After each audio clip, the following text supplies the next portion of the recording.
What is going on, you guys? Alex here with Sportline, bringing you another Tesla video. In today's video, we're going to be highlighting our wheel touch-up paint, and this is specifically manufactured to an industrial specification.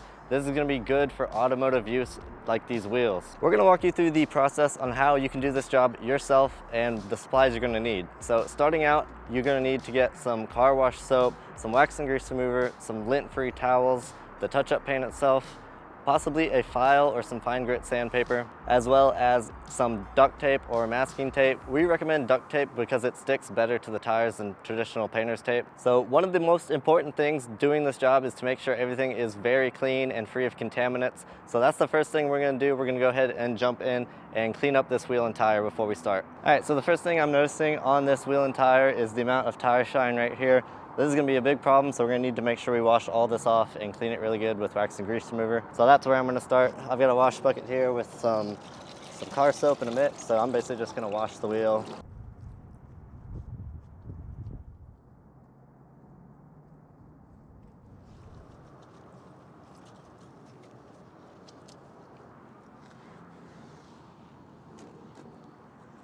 You can see the amount of black stuff that just came off on the towel there from that one wipe.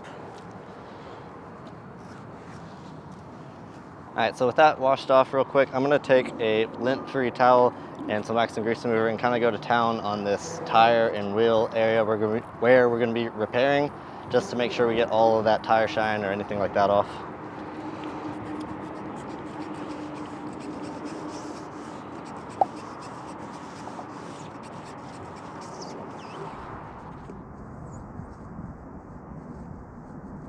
So now you can see that tire no longer has that shiny look. That's exactly what we want. It's nice and clean now. On this particular vehicle, the damage here is bad enough to where we're gonna take a file to try and smooth some of this out. You could just go ahead and apply your paint, but it's definitely not gonna look perfect. It's not gonna get out or cover up any of these scratches or road rash. So what we're gonna need to do before we apply any paint is try and smooth this out some with a file or some sandpaper. We're gonna be using a file today.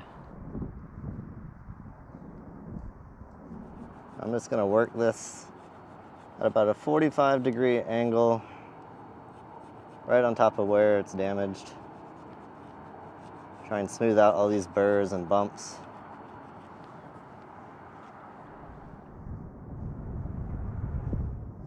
You can see we took some of that duct tape and masked off our area here so we don't scratch anything that we don't need to.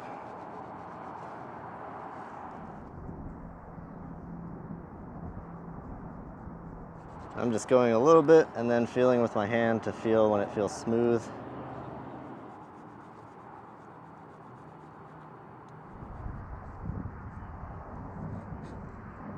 All right, so we were able to get almost everything out of this wheel. The smaller gouges are gone. The bigger one is still there, but it's definitely been reduced a lot. So this is pretty smooth now. Here's where you'd want to go ahead and blow this off with some compressed air if you have it. If not, blow it off as best you can. And I'm gonna wipe this down again with some wax and grease remover before we put the paint on.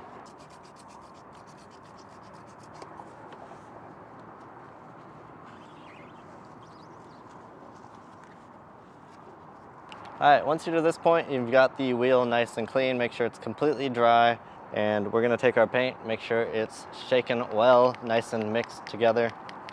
There's gonna be a little brush in the cap. We're gonna use this carefully along our edge here. And this is more than likely gonna take more than one coat to cover, so don't go too heavy on the first coat.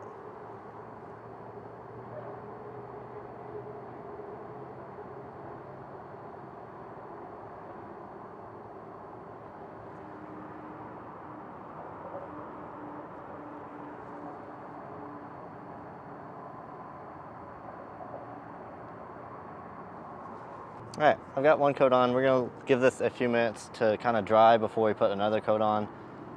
It's starting to look better. You can definitely still see some of the metal through it, so we're definitely gonna go with a couple more coats. This is where your acetone or lacquer thinner will come in handy if you get a little bit of paint where you don't want it.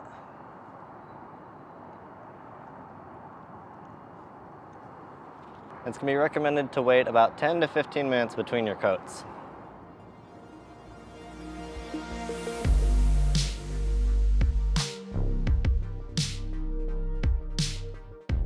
So that is our completed wheel repair. On this one, we ended up doing 3 coats in total, and we recommend allowing a day for this to dry before you drive on it, as well as 5 days before washing to allow the paint to fully cure. Also, once you're finished, be sure to clean the threads of the paint bottle of any residual paint, as it will harden up and make the cap very difficult to remove. As always, you can find this touch-up paint on our website at tsportline.com. If you have any questions about anything we covered today, be sure to leave them in the comments below. We'd be happy to answer them. If you found this video helpful, make sure to drop a like and hit the subscribe button if you haven't already to be notified whenever we post new videos. We've got lots more Tesla content coming very soon. Thank you for watching, and we'll see you in the next one.